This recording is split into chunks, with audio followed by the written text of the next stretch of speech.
Welcome back. हमने class 11th economics का chapter 7 start किया है, अनएम्प्लॉयमेंट इन इंडिया। पिछले वीडियो में हमने इस चैप्टर का टाइप्स ऑफ अनएम्प्लॉयमेंट ये पर्टिकुलर टॉपिक स्टार्ट किया है, जिसमें हमने देखा कि अनएम्प्लॉयमेंट जो था वो दो अलग अलग कैटेगरीज में डिवाइड किया गया है। First is rural unemployment and second is urban unemployment. Rural unemployment जो था वो अगेन दो अलग अलग पार्ट्स में डिवाइड किया गया है। First is seasonal and second is disguised unemployment. तो हमने रूरल अनएम्प्लॉयमेंट का पूरा टॉपिक जो था डिटेल में स्टडी कर लिया है पिछले वीडियो में। देन हमने अर्बन अनएम्प्लॉयमेंट का पार्ट भी स्टार्ट कर दिया था, जिसमें हमने एजुकेटेड अनएम्प्लॉयमेंट ये पर्टिकुलर टॉपिक कवर कर लिया है। इस वीडियो में हम इंडस्ट्रियल अनएम्प्लॉयमेंट यहाँ से ये पर्टिकुलर टॉपिक स्टार्ट करेंगे। सो टॉपिक स्टार्ट करते हैं। Let's begin. What is industrial unemployment? Let's see. It refers to unemployment in the industrial sector. तो इंडस्ट्रियल अनएम्प्लॉयमेंट क्या होता है? जो अनएम्प्लॉयमेंट, जो बेरोजगारी हमें इंडस्ट्रियल सेक्टर्स में देखने को मिलती है, उसे हम इंडस्ट्रियल अनएम्प्लॉयमेंट कहते हैं। इंडस्ट्रियल सेक्टर्स मतलब इंडस्ट्रीज में, फैक्ट्रीज में जो अनएम्प्लॉयमेंट, जो बेरोजगारी देखने को मिलती है, वो होता है industrial unemployment. The unemployed worker may be skilled और unskilled. This is generally a form of open unemployment. तो जो अनएम्प्लॉयड वर्कर्स होते हैं, जो लेबर्स होते हैं, जो कि फैक्ट्रीज में काम करते हैं या काम कर सकते हैं, वो स्किल्ड भी हो सकते हैं और अनस्किल्ड भी हो सकते हैं। ऐसे बहुत सारे वर्कर्स होते हैं जिनको फैक्ट्री में काम करना आता है, जिसको एक्सपीरियंस है, या हो सकता है उनकी जॉब चली गई हो, या फिर कुछ प्रॉब्लम हो गई हो, फैक्ट्री बंद हो गई हो, इसकी वजह से उनकी जॉब चली गई है और वो अब अनएम्प्लॉयड है। एक ये भी हो सकता है। दूसरा हो सकता है कि उनको काम करने नहीं आता और वो अनएम्प्लॉयड है। तो अनएम्प्लॉयड वर्कर्स जो होते हैं, लेबर्स होते हैं, वो स्किल्ड भी हो सकते हैं, अनस्किल्ड भी हो सकते हैं। और जनरली ऐसे टाइप के अनएम्प्लॉयमेंट को, दैट इज इंडस्ट्रियल अनएम्प्लॉयमेंट को ओपन अनएम्प्लॉयमेंट भी कहा जाता है। Slow industrial growth, rapid growth of population, lack of training facilities, low adaptability of modern technology, inconvenient location of the industries, low mobility of labours etcetera are the main reasons for industrial unemployment. अब industrial unemployment किस वजह से होती है, उसके क्या क्या reasons है? तो पहला चीज़ है स्लो इंडस्ट्रियल ग्रोथ। इंडस्ट्री का जो ग्रोथ है वो बहुत स्लो हो रहा है, ज़्यादा इंडस्ट्री सेटअप नहीं हो रही है, फैक्ट्रीज नहीं है, तो वर्कर्स को काम नहीं मिलेगा, लेबर्स को काम नहीं मिलेगा। एक ये रीज़न है कि वर्कर्स अनएम्प्लॉयड होते हैं। Next is rapid growth of population. Population काफ़ी ज़्यादा स्पीड से क्या हो रही है, ग्रो हो रही है, बहुत पॉपुलेशन इंक्रीज हो रहा है और उसके कंपैरिजन में इंडस्ट्रीज उतनी सेटअप नहीं हो रही है। अगर इंडस्ट्रीज नहीं होगी तो रोज़गार नहीं मिलेगा। ऑलराइट, तो एक ये भी रीज़न है कि पॉपुलेशन काफ़ी ज़्यादा इंक्रीज हो रहा है और उसके कंपैरिजन में उतना एम्प्लॉयमेंट जनरेट नहीं हो पा रहा है इंडस्ट्री में। तो ये एक रीज़न है इंडस्ट्रियल अनएम्प्लॉयमेंट का। Next is lack of training facilities. हो सकता है कि जो इंडस्ट्रीज़ है, जो फैक्ट्रीज़ है, जहाँ पे ट्रेनिंग की ज़रूरत पड़ती है, वर्कर्स को अगर काम करना है तो पहले उनको काम सिखाना पड़ेगा, उनको ट्रेनिंग देनी पड़ेगी। और हो सकता है कि इंडस्ट्रीज़ में, फैक्ट्रीज़ में ट्रेनिंग प्रॉपर नहीं मिलती है वर्कर्स को, या ट्रेनिंग नहीं दी जाती है। तो एक ये रीज़न है कि उनको काम करने नहीं आता, वो अनस्किल्ड रह जाते हैं, जिसकी वजह से उनको नौकरी नहीं मिलती। Next is low adaptability of modern technology. आजकल का जनरेशन, आजकल का जो एनवायरनमेंट है वो काफ़ी ज़्यादा मॉडर्न एंड अपग्रेडेड है। टेक्नोलॉजिकल एडवांसमेंट काफ़ी ज़्यादा हो गई है, हर जगह पे आज मॉडर्न टेक्नोलॉजी यूज़ की जाती है, कंप्यूटराइज्ड सारे मशीन्स हो गए हैं। तो ये सारी चीज़ें, मशीन्स को यूज़ करना, मॉडर्न टेक्नोलॉजी को यूज़ करना जो है वो वर्कर्स को नहीं आता है, लेबर्स को नहीं आता है, वो जल्दी सब चीज़ों को अडेप्ट नहीं कर पाते, सीख नहीं पाते। तो एक ये भी रीज़न है कि वो ऐसे पर्टिकुलर एनवायरनमेंट में फिट नहीं बैठते और उनको जॉब नहीं मिलती है। Next is inconvenient location of industries. तो हो सकता है कभी कभी इंडस्ट्रीज़ ऐसी जगह पे लोकेटेड होती है, ऐसी जगह पे इंडस्ट्रीज़ बनी होती है जहाँ पे वर्कर्स ठीक से जा नहीं पाते। हो सकता है कि ट्रांसपोर्ट फैसिलिटी अवेलेबल नहीं है, रूट्स नहीं है, वहाँ पे उनको ट्रांसपोर्ट ठीक से नहीं मिलता। तो एक ये रीज़न है कि अगर इंडस्ट्रीज़, अगर फैक्ट्रीज़ जो है वो एकदम आउटसाइड में लोकेटेड है, जहाँ पे वर्कर्स ट्रैवल नहीं कर सकते, जा नहीं सकते, तो वो लोगों को रोज़गार नहीं मिलेगा। Next is low mobility of labours. और दूसरा रीज़न है मोबिलिटी ऑफ लेबर्स, मतलब लेबर्स जो है वो एक जगह से दूसरे जगह पर ट्रैवल नहीं करेंगे अगर ज़्यादा, अगर वो अपना घर छोड़ के कहीं और जाके शिफ्ट नहीं होते रहने के लिए और काम करने के लिए फैक्ट्री में। तो एक ये भी रीज़न है कि उनको रोज़गार नहीं मिलेगा, एम्प्लॉयमेंट नहीं मिलेगा। तो ऐसी बहुत सारी रीजंस है, ऐसे बहुत सारे कारण है, वजह है जिसके वजह से इंडस्ट्रियल अनएम्प्लॉयमेंट जो है वो देखने को मिलती है। Alright, next is following are the types of industrial unemployment. अब इंडस्ट्रियल अनएम्प्लॉयमेंट के भी कुछ टाइप्स हैं अलग अलग, देख लेते हैं, एक एक करके स्टडी करते हैं कि इंडस्ट्रियल अनएम्प्लॉयमेंट के क्या क्या टाइप्स है। जिसमें very first is technological unemployment. अब टेक्नोलॉजिकल अनएम्प्लॉयमेंट क्या होता है, let's C. Technological unemployment arises because of change in technology. अब टेक्नोलॉजिकल अनएम्प्लॉयमेंट मतलब टेक्नोलॉजी की वजह से बेरोजगारी जो है वो अराइज होती है। क्यों? क्योंकि टेक्नोलॉजी चेंज हो रही है। अब टेक्नोलॉजी चेंज हो रही है तो अनएम्प्लॉयमेंट बेरोजगारी जो है वो क्या हो रही है, बढ़ती जा रही है। Modern technology is capital intensive and requires less labours. अब मॉडर्न टेक्नोलॉजी आ गई है, न्यू इक्विपमेंट्स आ गए हैं, बड़ी बड़ी मशीन्स आ गई हैं, जिसकी वजह से लेबर्स की ज़रूरत कम पड़ती है। जहाँ पे 100 मज़दूरों की ज़रूरत पड़ती है, 100 लेबर्स की जहाँ ज़रूरत पड़ रही है फैक्ट्री में काम करने के लिए, मजदूरी करने के लिए, वहाँ पे अगर एक मशीन इंस्टॉल कर दो तो वो 100 वर्कर्स का काम एक ही मशीन कर लेगी। इसका मतलब क्या है, मॉडर्न टेक्नोलॉजी के आने की वजह से वो 100 वर्कर्स की जॉब चली गई है। तो टेक्नोलॉजिकल अनएम्प्लॉयमेंट इसे कहते हैं। when new techniques are introduced in the industrial sector, existing worker are displaced from their jobs। अब न्यू टेक्नोलॉजी अगर आती है, कोई नई मशीन्स आती हैं जिसके वजह से लेबर्स जो है उनकी जॉब चली जाती है। बिकॉज अगर नई मशीन आ रही है मतलब 10 लोगों का काम एक अकेली मशीन खुद करती है, तो 10 लोगों को पैसे देने की ज़रूरत नहीं पड़ेगी। ऑलराइट, तो लोगों फैक्ट्रीज़ में क्या देखते हैं लोग कि पैसे कहाँ से बच रहे हैं। अगर 10 लोगों का वर्कर का पेमेंट अगर नहीं देना है, उनकी सैलरी बच रही है, एक मशीन उनका काम कर रही है, तो ऑब्वियस है कि मशीन के आने से, इंट्रोडक्शन ऑफ न्यू टेक्नोलॉजी के होने के वजह से वर्कर्स की जॉब चली जा रही है। Alright, displaced from their jobs due to, अब किसकी वजह से जॉब जा रही है, due to lack of proper training properly नहीं मिलती है। फैक्ट्री में जो न्यू मशीन्स आ रही हैं उसको किस तरीके से ऑपरेट करना है, मशीन को किस तरीके से चलाना है, ये ट्रेनिंग प्रॉपरली नहीं दी जाती है वर्कर्स को फैक्ट्रीज़ में। तो अगर ट्रेनिंग नहीं होगी तो उनको पता नहीं होगा कि किस तरीके से काम करना है, मशीन को कैसे ऑपरेट करना है। तो एक ये रीज़न है कि उनका जॉब चला जाता है, वो अनएम्प्लॉयड हो जाते हैं। एग्जाम्पल गिवन है इसका टेक्नोलॉजिकल अनएम्प्लॉयमेंट का, computerisation and introduction of robotic technology etcetera. तो कंप्यूटराइजेशन आया है, दैट इज़ जब कंप्यूटर इंट्रोड्यूस हुआ था, कंप्यूटर आया था, उसके पहले लोग सब काम मैन्युअली करते थे, अपने हाथों से सारा काम करते थे, लिखना भी होता था वो हाथ से होता था, फाइल्स बनानी होती थी उनको। बट जब कंप्यूटर्स आए, कंप्यूटराइजेशन हुआ, सारी चीज़ें टेक्नोलॉजिकल हो गई, सारी चीज़ें ऑनलाइन हो गई, कंप्यूटर्स के ऊपर हो गई है। ऑलराइट, पहले सब हाथ से करते थे काम, अब क्या करते हैं, कंप्यूटर में टाइप करते हैं, कंप्यूटर में फीड करते हैं।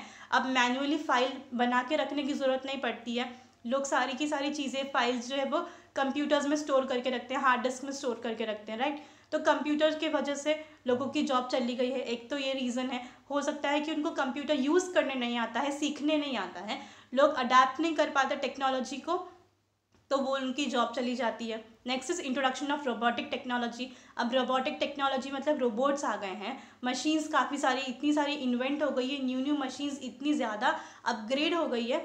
Because of that robotic technology को यूज़ करके अब लेबर्स को क्या किया जा रहा है, रिप्लेस किया जा रहा है। दैट इज़ लेबर्स, अगर जहाँ पे 10 मजदूर की ज़रूरत पड़ती है, वहाँ एक रोबोटिक मशीन जो है वो 10 मजदूरों का काम कर दे रही है। तो मतलब खर्चा कम हो रहा है। राइट, तो इसके वजह से भी टेक्नोलॉजिकल अनएम्प्लॉयमेंट जो है, बेरोज़गारी जो बढ़ रही है काफ़ी ज़्यादा ड्यू टू टेक्नोलॉजिकल। तो एक ये रीज़न है टेक्नोलॉजिकल अनएम्प्लॉयमेंट का। Next is frictional unemployment. अब फ्रिक्शनल अनएम्प्लॉयमेंट क्या है? Frictional unemployment is cause due to breakdown of machinery, power failure, shortage of raw material, strike by workers etcetera. Frictional unemployment is temporary in nature. अब frictional unemployment जो होता है वो temporary in nature होता है, मतलब कुछ समय के लिए ही खाली लोगों के पास काम नहीं होता, उसके बाद उनको वापस रोजगार मिल जाता है। अब फ्रिक्शनल अनएम्प्लॉयमेंट होता किसके वजह से है? Due to breakdown of machinery. Factory में अगर काम हो रहा है, इंडस्ट्री में काम है, तो मतलब मशीन के ऊपर काम करना पड़ता है, प्रोडक्शन प्रोसेस चल रही है, कोई मशीन है जिसके ऊपर प्रोडक्शन प्रोसेस होता है, अगर मशीन ख़राब हो गई है तो मशीन जब तक बनती नहीं तब तक काम रुक जाएगा, मतलब उस टाइम तक लोगों के पास काम नहीं होगा, तो वो होता है फ्रिक्शनल अनएम्प्लॉयमेंट। पावर फेलियर है, मतलब कभी हो सकता है कि लोड शेडिंग हो गई है, किसी एरिया में पावर नहीं है, इलेक्ट्रिसिटी नहीं है, अगर 2 दिन तक लाइट नहीं आती है, कुछ प्रॉब्लम हो गई है मेजर, तो 2 दिन तक तो फैक्ट्री का काम रुक जाएगा because of power failure, electricity नहीं है। उस टाइम तक 2 दिन तक तो लोगों के पास एम्प्लॉयमेंट नहीं होगा, रोजगार नहीं होगा। ऑलराइट, जो डेली वेजेस वाले वर्कर होते हैं, जिनको रोज़ के लिए काम करके पैसे मिलते हैं, उनके पास तो 2 दिन के लिए जॉब नहीं होगी, unemployment. Right, then shortage of raw material जो पहुंचता है, अगर वो रॉ मटेरियल टाइम पे नहीं पहुंचेगा, अगर टाइम पे मटेरियल ही नहीं होगा तो प्रोडक्शन कैसे होगा? प्रोडक्शन नहीं होगा मतलब काम रुक जाएगा, काम रुक जाएगा तो वर्कर्स के पास काम नहीं होगा, तो तो ये भी एक टाइप का अनएम्प्लॉयमेंट ही है। एंड स्ट्राइक बाय वर्कर्स, अब अगर वर्कर्स ने स्ट्राइक कर दी, हड़ताल कर दी, फैक्ट्री कुछ टाइम के लिए बंद हो जाएगी, काम बंद हो जाएगा, काम बंद है मतलब ये क्या है, अनएम्प्लॉयमेंट। मगर ये सारी जो चीज़ें हैं वो सिर्फ टेम्प्रेरी है, कुछ समय के लिए है। जैसे चीज़ें सॉर्ट आउट हो जाएंगी, लोगों को अपना काम फिर से वापस मिल जाएगा। Alright, next is cyclical unemployment. Now next, cyclical unemployment क्या होता है, let's C. Cyclical unemployment is a result of cyclical fluctuations in the level of business activities. अब साइक्लिकल अनएम्प्लॉयमेंट जो है वो किसके वजह से होता है, बिजनेस एक्टिविटीज़ के अंदर फ्लक्चुएशंस आती हैं, बहुत सारी चेंजेस आती है बिजनेस एनवायरनमेंट में, जिसके वजह से अनएम्प्लॉयमेंट जो है, बेरोजगारी जो है वो बढ़ रही है। अब ये क्या है फ्लक्चुएशंस, ये जो चेंजेस है वो क्या है बिजनेस एनवायरनमेंट में, let's see. The economy passes through phases of prosperity and depression. तो इकोनॉमी जो है, पूरी की पूरी जो कंट्री है वो एक पर्टिकुलर फेज से चलती है, मतलब हर एक लेवल से गुजरती है। एक टाइम पे आता है कि कंट्री जो है इकोनॉमी में प्रॉस्पेरिटी आती है, मतलब काफ़ी अच्छे तरीके से कंट्री के अंदर सारी चीज़ें चल रही है, सबके पास जॉब है, अच्छे खासा इन्वेस्टमेंट है, फैक्ट्री के अंदर हर चीज़ है, रॉ मटेरियल है, इन्वेस्टमेंट है, पैसे हैं, मतलब ग्रोथ हो रही है। और एक टाइम ऐसा भी आता है जब डिप्रेशन आने लगता है, मतलब मंदी आने लगती है। ऑलराइट, तो जब प्रॉस्पेरिटी होती है, जब ये क्या है, फ्लक्चुएशंस, ये चेंजेस है, जब कंट्री में प्रॉस्पेरिटी आ रही है, हर चीज़ में बढ़त हो रही है, ग्रोथ हो रही है कंट्री में, तो लोगों को जॉब मिलती है। लेकिन अगर डिप्रेशन होता है कंट्री में, मंदी आने लगती है, उस वक्त क्या हो रहा है, ना तो मार्केट में डिमांड होगी, सामान नहीं कोई खरीदेगा, प्रोडक्शन प्रोसेस नहीं होगा, प्रोडक्शन प्रोसेस नहीं होगा इसका मतलब काम नहीं चलेगा, फैक्ट्री बंद होगी, अगर लोग डिमांड ही नहीं करेंगे, कोई सामान खरीदेगा ही नहीं, इसका मतलब क्या है, फैक्ट्री नहीं चल रही है, फैक्ट्री नहीं चल रही है मतलब काम बंद है, काम बंद है, मजदूरों को काम नहीं मिलेगा। मंदी के दौर में क्या होता है, मोस्टली लोगों को बेरोजगार होना पड़ता है, बहुत सारे लोगों को अपनी जॉब से निकाला जाता है। ऑलराइट, तो ये सब चीज़ें क्या है, बिजनेस एनवायरनमेंट है। जो बिजनेस एनवायरनमेंट है वो हमेशा फ्लक्चुएट होता है, चेंज होता है। कभी कभी बिजनेस एनवायरनमेंट जो है वो प्रॉस्पेरिटी होती है, ग्रोथ होती रहती है, और कभी कभी वो डिप्रेशन में आती है, मतलब मंदी का दौर भी आता है। जब ऐसी सिचुएशन आती है तो बहुत सारे लोगों को अपनी जॉब से हाथ धोना पड़ता है। During the period of depression effective demand falls which leads to fall in the prices and profit earn by the producer. अब यहाँ पे गिवन भी है कि during the period of depression, depression का मतलब यहाँ पे जब मंदी का दौर चल रहा होता है, कंट्री में सारी चीज़ें जब फॉल डाउन होती है, डिमांड कम होने लगती है, लोगों की जो डिमांड है वो एकदम कम हो जाती है, सामान लोग बहुत कम खरीदते हैं। अगर सामान कम खरीदेंगे इसका मतलब प्राइजेस जो होते हैं सामान की वो घटने लगती है, कम होने लगती है। अगर कोई चीज़ है मार्केट में जिसका प्राइस, जिसका डिमांड ज़्यादा है, लोग अगर कोई एक चीज़ ज़्यादा खरीदते हैं तो उसकी प्राइस क्या होती है, बढ़ने लगती है। क्यों? क्योंकि डिमांड ज़्यादा है। अगर डिमांड नहीं होगी किसी सामान की, कोई प्रोडक्ट की, तो उसकी प्राइस अपने आप क्या होगी, कम होने लगेगी। प्राइस कम मतलब प्रॉफिट कम हो रहा है, प्रोड्यूसर जो है, जो फैक्ट्री का मालिक है, उसको भी प्रॉफिट कम होने लगेगा। क्यों? Because of depression. As a result क्या होगा इसके वजह से, as a result there is a corresponding decline in the investment and production of commodity, जिसके वजह से क्या होगा, प्रॉफिट कम हो रहा है, प्रोडक्शन जो है, प्रोड्यूसर जो है, एंड दैट इज बिजनेसमैन, वो प्रॉफिट अगर कम अर्न करेगा, इसका मतलब क्या हो रहा है, प्रोडक्शन प्रोसेस जो है वो बंद होने लगेगा, इन्वेस्टमेंट कोई नहीं करेगा, मतलब पैसे कोई लगाएगा नहीं बिजनेस के अंदर, और प्रोडक्शन प्रोसेस जो है, फैक्ट्री में जो सामान प्रोड्यूस हो रहा है वो कमोडिटी का, वो भी क्या होगा, बंद हो जाएगा, एकदम कम हो जाएगा। A fall in production leads to fall in employment. अगर प्रोडक्शन में गिरावट होगी, मतलब अगर फैक्ट्री में सामान बनेगा ही नहीं, प्रोड्यूस ही नहीं होगा, तो लोगों को रोजगार कहाँ से मिलेगा। ऑलराइट, मतलब प्रोडक्शन प्रोसेस बंद हो गई है, सामान नहीं बन रहा है फैक्ट्री में, तो मजदूरों की ज़रूरत ही नहीं पड़ेगी, मतलब उनको जॉब से निकाला जाएगा। As a result worker are thrown out of jobs during the period of depression.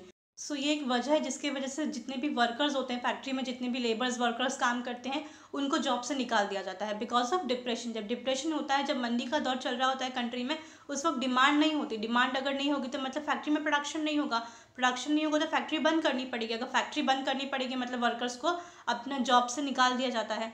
तो ये रीज़न है साइक्लिकल अनएम्प्लॉयमेंट का। ऑलराइट, जो कंट्री है, कंट्री के अंदर इकोनॉमी, कंट्री में बिजनेस साइकिल जो है वो हमेशा साइकिल की तरह चलता है, बिजनेस एक्टिविटी, बिजनेस एनवायरनमेंट एक साइकिल की तरह पर चलता है। कभी प्रॉस्पेरिटी होती है, कभी ग्रोथ होती है कंट्री में, जब ग्रोथ होती है तो लोगों को रोजगार मिलता है, और जब डिप्रेशन होता है, जब मंदी का दौर चल रहा होता है, तो लोगों को जॉब से निकाल दिया जाता है, उन्हें अनएम्प्लॉयमेंट जो है, ये पर्टिकुलर फेज जो है वो फेस करना पड़ता है। ऑलराइट, नेक्स्ट था स्ट्रक्चरल अनएम्प्लॉयमेंट। अब स्ट्रक्चरल अनएम्प्लॉयमेंट क्या होता है, let's see. This type of unemployment arises due to drastic change in the economic structure of a country. Structural unemployment क्यों अराइज होता है, ड्यू टू ड्रास्टिक चेंज, मतलब country के अंदर अचानक से कुछ बदलाव आते हैं, कुछ परिवर्तन आते हैं, और वो बदलाव को लोग जब एक्सेप्ट नहीं कर पाते उस वक्त उन्हें बेरोजगारी का सामना करना पड़ता है। तो ये होता है structural unemployment. This change may affect either the supply of or demand for factors of production. अगर बदलाव आ रहे हैं और कोई बदलाव को एक्सेप्ट नहीं कर पाता है तो उसका जो असर है वो फैक्टर्स ऑफ प्रोडक्शन के ऊपर भी पड़ता है। फैक्टर्स ऑफ प्रोडक्शन क्या होते हैं, land, labour, alright, capital, raw material, तो ये सब क्या है, फैक्टर्स ऑफ प्रोडक्शन है। तो इसके ऊपर भी असर पड़ता है।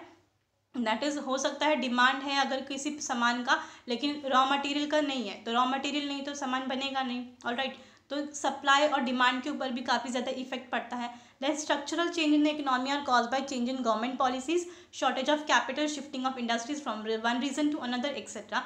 अब स्ट्रक्चरल चेंजेस जो हैं वो किस वजह से होते हैं, कंट्री में बदलाव क्यों आते हैं, due to government policies. Government की जो पॉलिसीज़ है, गवर्नमेंट हमेशा हर साल कुछ नए रूल्स जो हैं वो बनाती हैं। तो गवर्नमेंट की पॉलिसी अगर चेंज हो रही है इसका मतलब कंट्री के अंदर कुछ ना कुछ चेंजेस आ रहे हैं, कंट्री में चेंज आ रहे हैं। अगर वो चेंज को लोग एक्सेप्ट नहीं कर पाते हैं तो उनको बेरोज़गारी का सामना करना पड़ता है।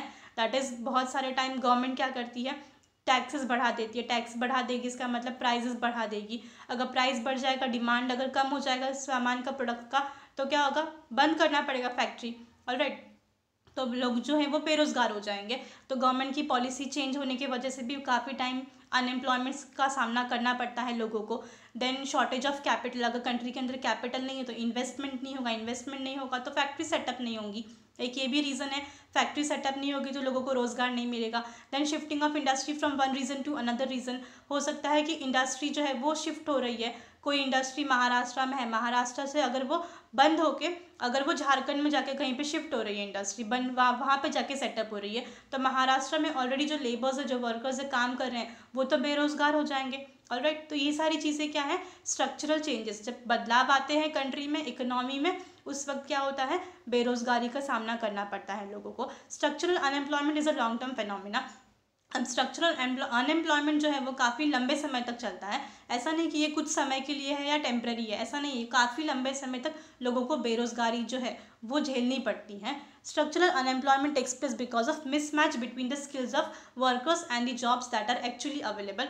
अब स्ट्रक्चरल अनएम्प्लॉयमेंट किस वजह से होता है, it is due to mismatch skills, मतलब जो जॉब अवेलेबल है लोगों को वो काम नहीं आता, तो एक ये रीज़न है, मतलब काम तो है लेकिन उनको वो काम करने नहीं आता, उनके पास वो स्किल नहीं है वो काम करने की, ऑलराइट। तो मिसमैच है, अगर मैच नहीं करेगा स्किल्स और जॉब तो काम कैसे मिलेगा, उस वक्त भी अनएम्प्लॉयमेंट होगी। एग्जाम्पल यहाँ पे गिवन है, horse cart had been replace by auto rickshaws. पहले के ज़माने में हॉर्स कार्ट था, घोड़ा गाड़ी थी, राइट। तो उस वक्त लोग कहीं आने जाने का होता था ट्रांसपोर्टेशन के लिए, हमेशा हॉर्स कार्ट का यूज़ करते थे। बट जब से ऑटो रिक्शाज आई तो हॉर्स कार्ट आजकल कोई भी यूज़ नहीं करता है। तो ये क्या है, चेंज है। जब चेंज आया, ऑटो रिक्शा आई, तो हॉर्स कार्ट जो है वो बंद हो गया। जो लोग घोड़ा गाड़ी चलाते थे उनकी रोज़गार जो थी, उनका जो काम था वो बंद हो गया।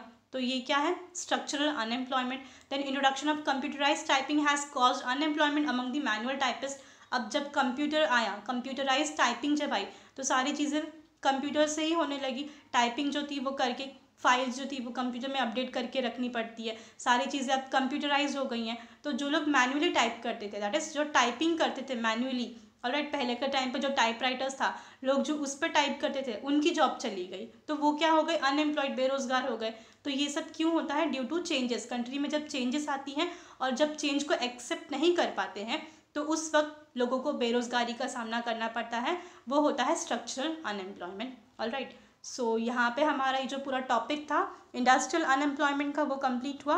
आई होप आपको पूरा का पूरा जो टॉपिक था इंडस्ट्रियल अनएम्प्लॉयमेंट का वो समझ में आया होगा।